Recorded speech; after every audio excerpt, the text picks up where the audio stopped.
Welcome to Wrestling with Heart, a podcast looking at pro wrestlers giving back to their community. Join me, Stanley Carr, as I interview wrestling's hottest names who use their platforms as entertainers to raise awareness and do community service. Hello and welcome to another episode of Wrestling with Heart. This is the show where we talk with professional wrestlers and professional wrestling personalities about their lives in and outside of the ring, as well as doing acts of charity work, community service, volunteering, and spreading positivity. We're always about the positive vibes here on the show, and I've got a very special guest with me right now. Talk about one of the greatest divas in WWE history, former WWE Women's Champion, former WWE 24/7 Champion, and Playboy cover girl, the one, the only, Candice Michelle has joined the program. Candice, welcome to Wrestling with Heart. Thank you for having me. Yes. It's my pleasure. I mean, I got to meet you a few years ago at a wrestling convention in Nashville, and I was just like very happy to meet you, and I'm so happy to get the chance to speak with you today. You're from Milwaukee, Wisconsin, very athletic, playing sports, and I think this is so amazing. I've talked to so many people on the show.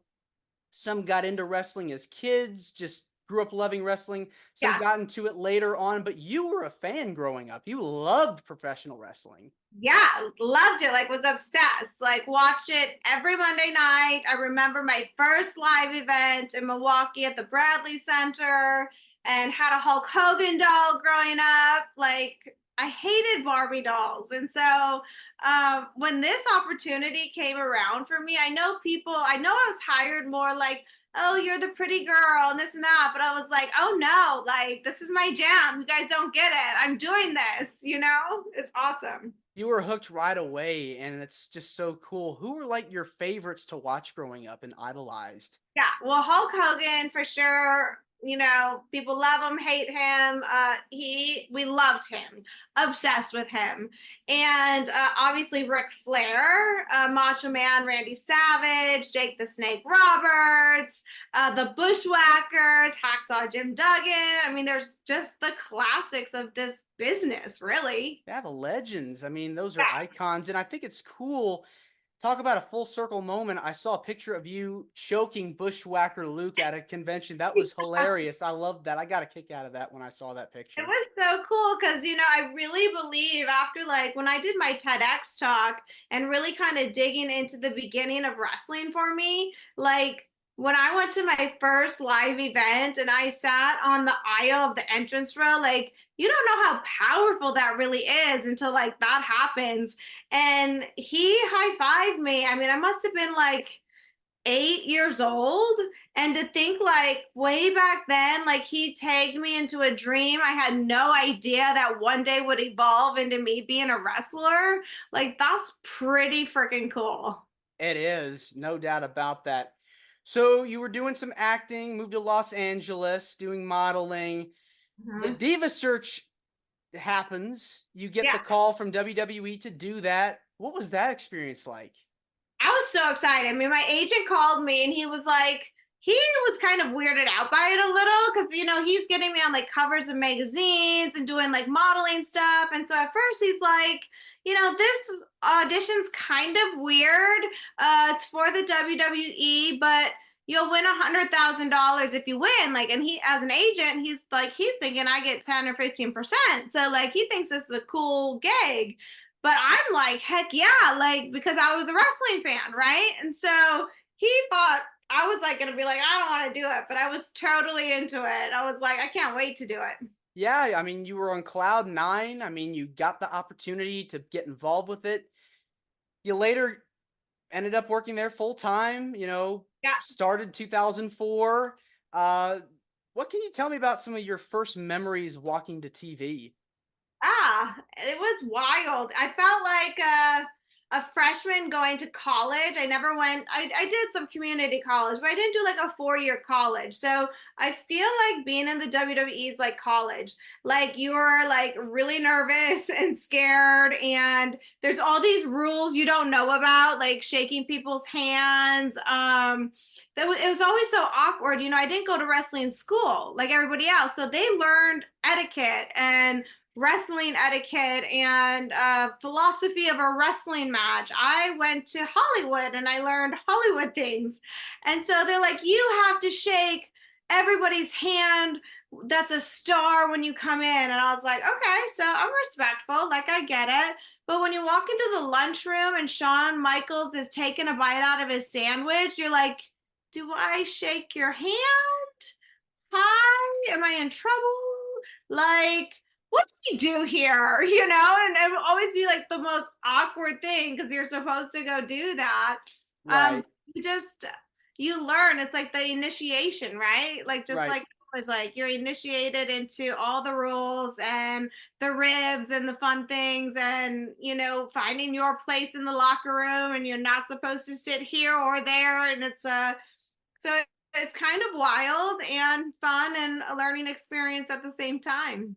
Yeah, I mean, definitely when starting out, there's that anxiety, this adrenaline rush that you just, do I fit in here? Do I not? How do I get used to this new environment?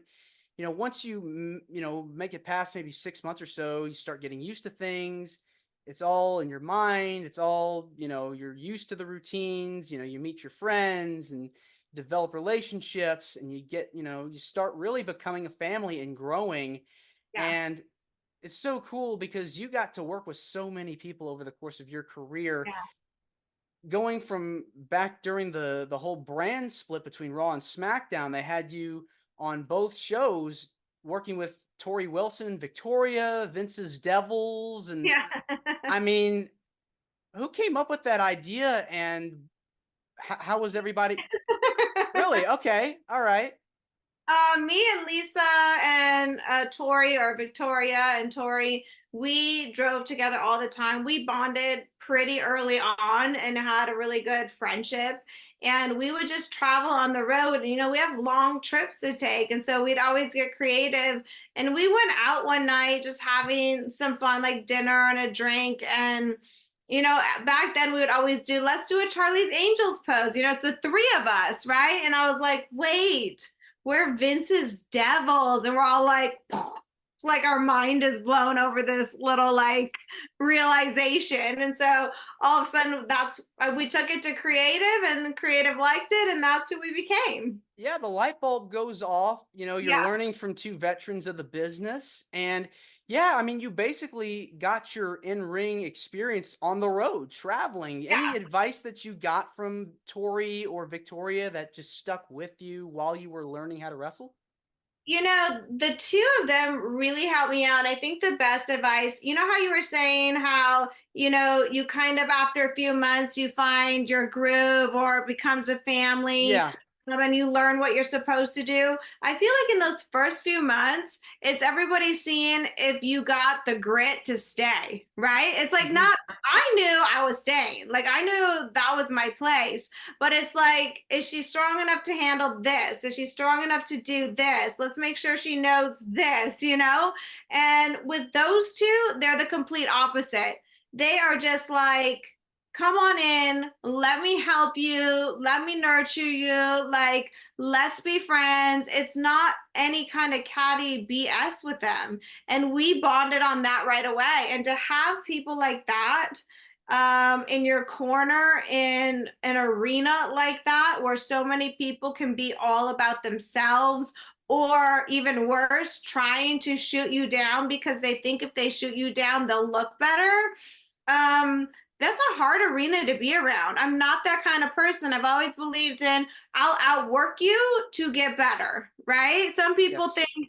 I got to shoot you down to look better. And so I bonded with Lisa and Tori because neither of them are like that. They already know their worth. They know they're great and they know that they're going to just show up, show out, and then they can show off. It's a really great, just to this day, they're my dearest friends. Yeah, I mean, that's what it's about, that camaraderie, those friendships, that really those lifelong relationships that you build in any field really, but especially in wrestling cuz Yeah. those last for life.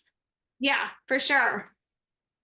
And now when you're wrestling, man, you were wrestling so many people, over the course of your career, women like Trish Stratus, Mickey James, the late Ashley Massaro, just so many people. I mean, What was it like being in the ring with those women?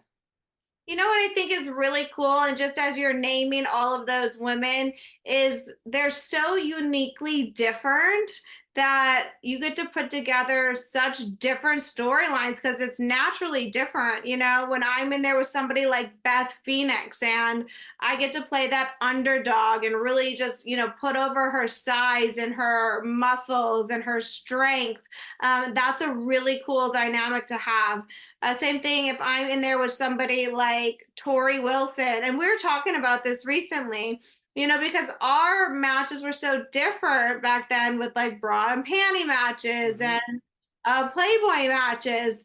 And I was like, those were really hard. Like, we did pave the way because imagine getting a bed in a ring with pillows and wear a gown and a bikini, and somehow you got to do a suplex or, a chick kick or something with all this stuff around. Like, we worked so hard to be wrestlers. And we just finally said, we're so proud that we did that because it was our generation. So that was really awesome. And it really was, I think there's something to be said about sex appeal and then the serious, like, competitive spirit, when it comes to professional wrestling. I think there's room for both, Yeah. I think you know? so too. Like, we all knew kind of our role. I mean, we wanted to do a little bit more wrestling, maybe take away some of the things, like a paddle on the pole match. Okay. Like, I'm sure some man in creative created that. But at the end of the day, we really earned our spot. Me going from doing things like that to having the women's championship and these serious matches with Beth Phoenix, it felt even better. I wasn't given 30 minutes to showcase myself. So it's hard to showcase yourself in a 2 or 3 minute match. And when you can learn that and grow to step into that role, is a real achievement in that. It is. I mean, it's really amazing to see the evolution of your character, how it progressed over time. Like you said, you're the hot Yeah. babe on the scene, and then you developed into this competitor, like this real serious Yeah. competitor. I was watching earlier your match against Melina Yeah. for the women's championship. I mean, the crowd erupted when you won the belt. I mean, that was such an emotional moment for you. Tell Yeah. me about the feeling that you got after winning the belt. For me, there's two parts to that. One is all the work I put in to get there. I've been there about 2 years. And what people don't see is that I would get to the arenas an hour or two early when the refs were setting up the rings, and the refs started to teach me moves. When I would go home on my off days, I'd drive an hour and rent a ring that cost me $3 with broken down chicken coops over here, and I would train in there with some of the indie guys. There was another place that allowed me to come. And so every chance I got, I was putting in the work, be the first to arrive and the last to leave, and slowly as that progressed, bigger names in the industry started to see my dedication, and they would help me out and they give me some tips and some advice, and I listened. I respected that. I know that if there's a legend or a producer, taking some time to help me, I'm listening. I'm not taking this for granted. I'm not too cool for school, and I'm applying whatever they're taking. And the more they saw that, the more they invested in that. So to get to the point where, Vince McMahon or creative and all of them think, wow, she's put in enough work to take this title home, that's a really, really awesome feeling. And so I just enjoyed that. But then I remember telling myself, when you win this title, like, take a moment and a breath and enjoy it, because the second you walk back through that curtain, it's not so enjoyable anymore. You now have a whole locker room of women coming after you, right? Yeah, it's the And target on your back. totally. Then you're starting back at the bottom, like, okay, how do I get better? What's the next move to learn? How do I reinvent myself? How do I do matches against these other women? And so I took that moment in the ring and just really was like, thank you, God, for, like, getting that reward, that little moment to say, yep, keep going. You've wrestled so many people. Who are some of your favorite wrestlers to compete against over the course of your career? I mean, I would say probably my number one was Beth Phoenix. And that was because my abilities got to a different level by the time I was able to wrestle her. It was the first time I remember a match halfway through our storyline of really feeling the crowd behind us. And in Mm-hmm. that moment, I was like, oh, it like clicked for me, of like, that's what we're doing. Where Beth and I, we weren't designing every move of the match. We were actually going out there listening to the crowd. And that's a very hard learned skill, And so to get to that level, she, by far was a great person to do that dance with. Yeah, I mean, I remember the match that you had with her when, you got hurt, and it was just like it was devastating Yeah. because you were just on such a roll, and but you were able to fight to get back. Were there plans to have you win the title again? There was plans, but what people don't know is I came back and so I broke my collarbone, had the concussion on the main fall with Beth, and I was so eager to get back that my collarbone was still broken. And somehow I convinced all the doctors that I was fine. I was like, look, I'm fine. I can move. Not a smart choice. And they saw me doing all of that and they're like, okay, she says she's fine. And on my first match back, I did a drop kick and I shattered my collarbone. So Oh then I man. was taken out for 6 months. I had surgery, plates, screws. And then, you're just trying to get back because you don't want to lose that momentum. And you're like, you're in your groove finally. And then I tore two ligaments in my ankle and so I never made it back. And it was just, my journey was, ordained to be switched to have a family. Yeah, and you've got a beautiful family. Thank you. Yeah, you definitely, have continued to fight and help other people get to where they need to be in life. I've watched some of your videos, and I want to talk about some of the stuff that you've done in your community to help other people. Tell me about that. Yeah. Well, I think what I'm doing now is just really important because about 4 years ago, I suffered a severe panic attack. And I've never had anxiety my whole life. And so this was a very weird thing for me. And I tried, I run a chiropractic office and a healing center with my husband. And so I thought, hey, I have a lot of tools for things like this. But it was the one part of our practice that we didn't really have the tools for. And so I tried supplements. I even tried medications because I was getting them every day. It was debilitating for me. And I found spiritual guidance. And what I do now is emotional alignment, but really finding the root cause of where that's coming from instead of having that prescription or that supplement, or they're all band-aids at the end of the day, right? And I remember a friend saying to me, she's like, I've had anxiety for 20 years like this. And I looked at her and I was like, I don't think I could live 20 years with it like that. And in that moment, I knew I needed to do anything and everything I could to find more solutions to this. Because even when I would call my doctor, they're like, yeah, I'll put you on Prozac. They put me on Prozac and I felt like a crackhead. Like it was opposite. I was like, that made me lose my mind. I was only on it for 3 days.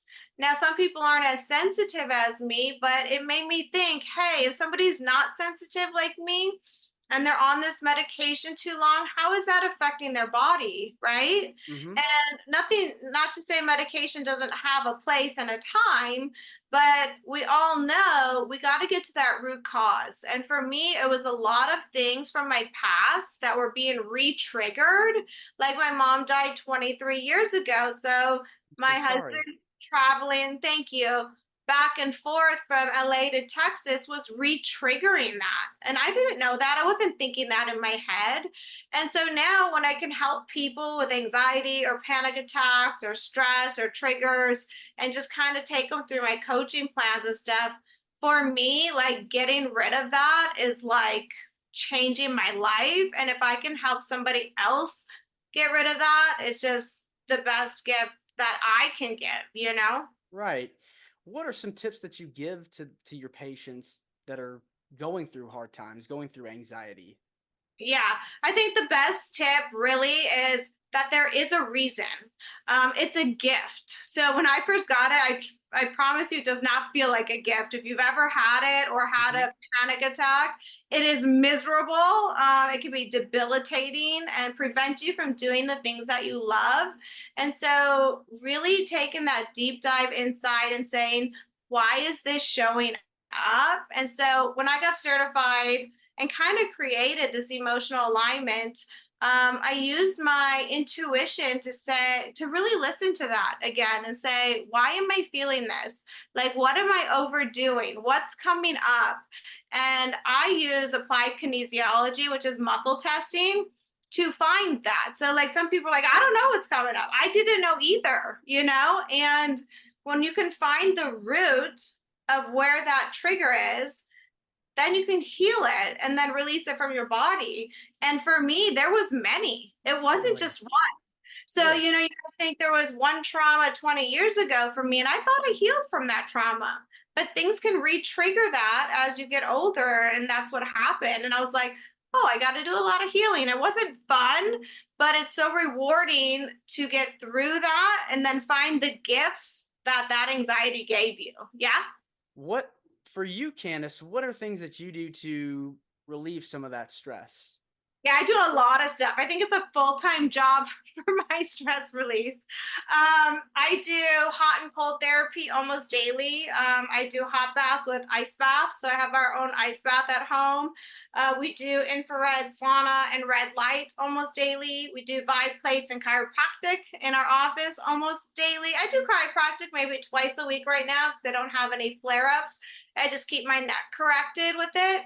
We have biocharger machine in here, so that's working at a cellular level, and that can work on anything from panic attacks to inflammation. I have a vibroacoustic sound bed, and that's another frequency healing at a cellular level. We have hundreds of thousands of cells in our body, and stress or anxiety or any negative emotions vibrate at low frequencies. And once they get there, like the cell kind of collapses, and if you don't reopen it, they can get disease. And that's where inflammation starts and diseases start. Mm, So we use all of these modalities to say, hey, we're going to wake these cells back up because we don't want them to start to get sick or diseased. So we have a lot of modalities. I use vitamin supplements, green shakes every day. Oh, my favorite tip. Okay. mhm. My Yeah, favorite, let's hear it. favorite tip, Let's hear it. a tablespoon of olive oil every morning. Mm. It is the highest in antioxidants. I never get sick. My three kids never get sick. I give it to them too. I call it like shots for grown-ups. You know, when you're young, like you do shots Yeah. of tequila and stuff. When you get to my age, you start doing shots of olive oil. Okay. Oh, those kinds of shots. I got Yeah, you. yeah. Yes. But Okay. you know, it's good for your skin, highest in antioxidants. You know, you watch these shows on people that live over 100 and they're going to have some olive oil in their diet. So just really like as I age, I want to age gracefully and keep that mobility in my joints. And that one little thing is so affordable and anybody can do it. Not to mention the exercise too, because that'll Yeah, boost up the stability and totally. you know, And hydrate. I believe in yes. really good quality water. We do Kangen water or live water. The kind of water you drink really matters.